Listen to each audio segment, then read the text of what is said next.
この動画はメルセデス・ベンツ190のトランクルームの紹介動画です。トランクルームは中古車を購入する際の原車確認でも重要な場所です。中古車を買うために見に行った時に、車内のカーペット等をあちこち取り外してみるのは遠慮して躊躇してしまうことが多いと思います。しかし、原車確認の際にトランクルームは割と気軽にチェックできる場所です。今、190を探している方や、すでに所有されているオーナーの方にも、この動画で取り上げるトランクルームのチェックポイントは参考になると思います。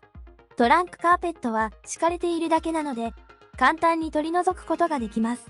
両側のリアフェンダー部分には収納スペースがあり、中央部はスペアタイヤ収納スペースになっています。右側収納庫は蓋を外すと小物入れになっています。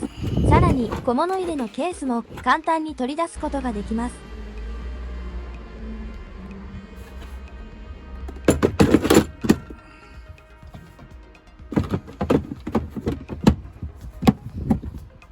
中央部の蓋を開けるとホイールの裏側スペースを利用した収納庫になっています。樹脂パネルの右下にある紐を引き持ち上げるとスペアタイヤが現れます。この紐はトランクの蓋の裏側に引っ掛ける場所があります。樹脂パネルはこのようにして開けたままにしておくことができます。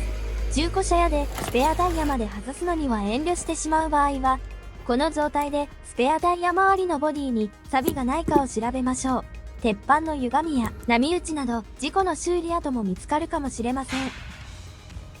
リアウィンドウ周りから雨漏りしている場合は、この辺りに水や錆が出ることがあります。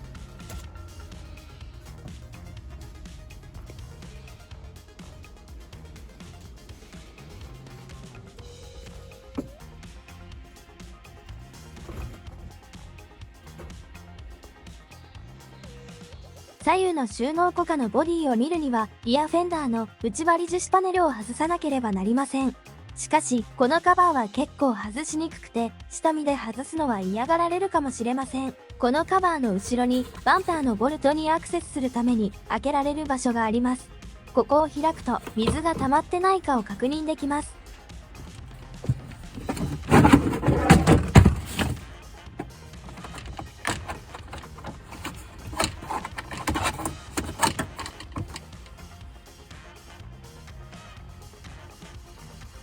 左側の収納庫には蓋付きケースが付いていなかったので、トランクルームがフラットになるように木でこのカバーを自作しました。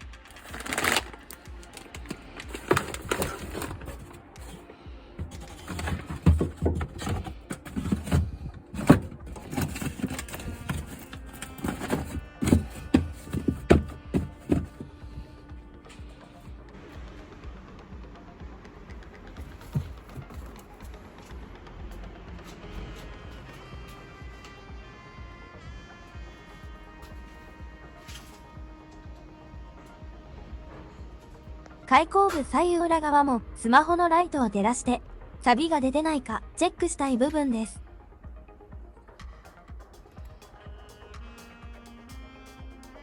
ここに少しでも錆が出ていたら、トランク開口部の後ろ側には深刻な錆が発生していることがあります。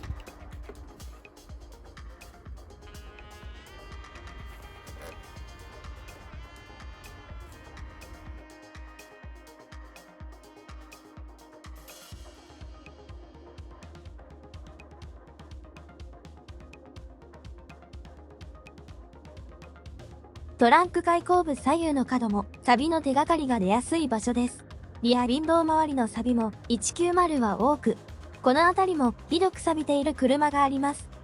トランクゴムパッキンや保護カバーを外さないとこうなっていることには全く気がつけません。唯一原車確認でこうなっている手がかりを見られるのが先ほどのチェックポイントの部分になります。もし自分の車に先ほどのチェックポイントに少しでも錆があれば、トランクゴムパッキンを外して点検することをお勧めします。この動画は以上になります。参考になれば幸いです。